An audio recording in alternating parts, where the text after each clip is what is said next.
Alright boys, welcome back to a new video. So I thought I'd go through my custom tactics, things like that. I've been asked a few times on what I use, so I thought I'd do a video on it and show you what I use, formation and custom tactics. So obviously I start off with the 4-1-4-1. This is the team I rock: De Gea, Ore, Timmy Van Dijk, who I did pack untradeable, Gomez, Robinson. I do put Matthias in CDM, and his card is a centre back, but he's on 6 chem, but honestly you don't notice that.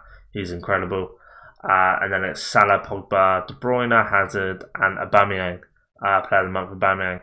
So the custom tactics look like this. As soon as I get into game, go to ultra defensive, and then I go straight to 4-2-3-1. Obviously 4-2-3-1. This formation you play against 9 times out of 10. I don't know why. I've always used it, but lately I used it last year and the year before that.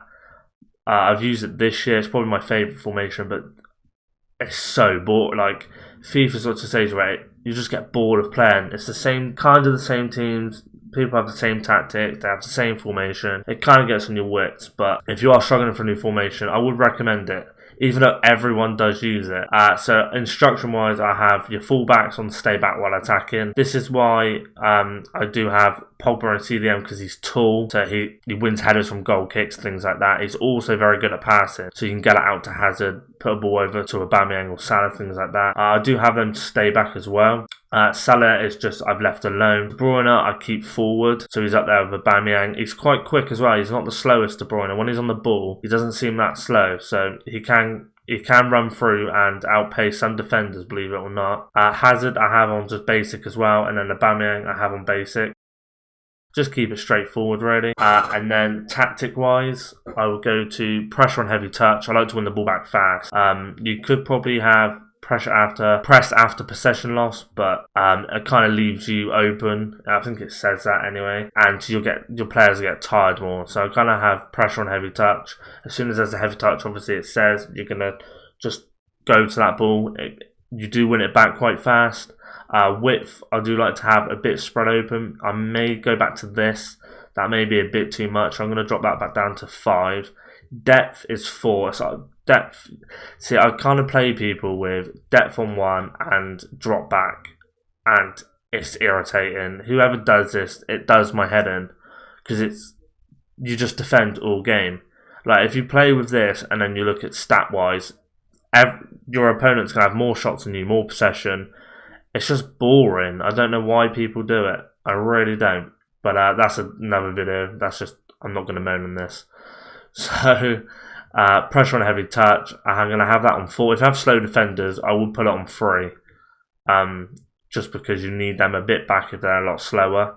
But 4 is fine if you've got fast centre-backs. Width is on 5. And then offensive style, I have it on balance. If you're a fast passer, 1-2 passing, I will probably put it on fast build up. If you do like to keep the ball and wait for opportunities, go for possession. That's probably your style. But I'm kind of a bit of everything, so I keep mine on balance.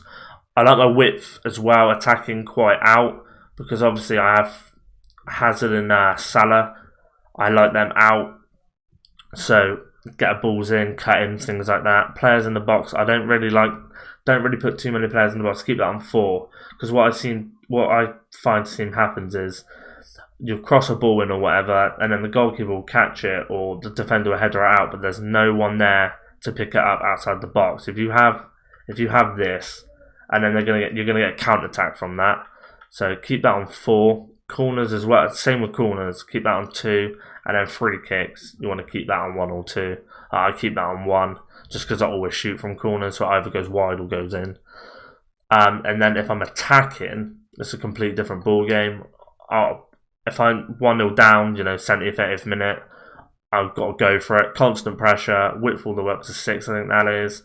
Depth up to 7, you want them up there, you want them pushed up. At that stage of the game, it doesn't really matter. If they're going to score, they're going to score. You need them up. Offensive style balance, and then players in the box, you want as many as you can, really. Well, not as many as you can, but I think that's 7. That's ideal. Corners on 3, free kicks on 3, width on 5. And then the formation is 4-3-2-1. Old school. This used to be the formation back in the day. It's still a good formation. It's just it can't. When people are on one depth, drop back, and they've got 8 defenders and 10 players back, it just doesn't work. But yeah, and then for what I would do for my subs as well is I would bring on at about 60th, 70th minute, I'd take Kevin De Bruyne off and then put Pogba and Cam. I would then swap De Bruyne off Cancelo, so Cancelo will be in CDM. Torres, I would put on for Salah, put Torres up front, Aubameyang on the wing, because Aubameyang's still quite quick at that stage, Salah's a bit knackered. And then it just depends how far Hazard's stamina's gone. I may leave it another 10 minutes in gameplay and then bring Premiers on. But that's basically it. Yeah, that's going to be it for the video. So that's kind of what I use. This helped you in any way? I mean, it's quite standard, really. I mean, everyone kind of goes for this, don't they? But I've got a few formations I would recommend using if you don't like using this. There are a fefew formations that I would consider using, especially the 4-1-2-1-2s. Even 3 at the back as well. They're quite good. 3-5-2, that's a very good formation. But obviously different tactics you need for that. But yeah, if this helped you in any way, let me know down below. Subscribe if you're new. Like the video, that'd be great. And I'll see you in the next one. Peace.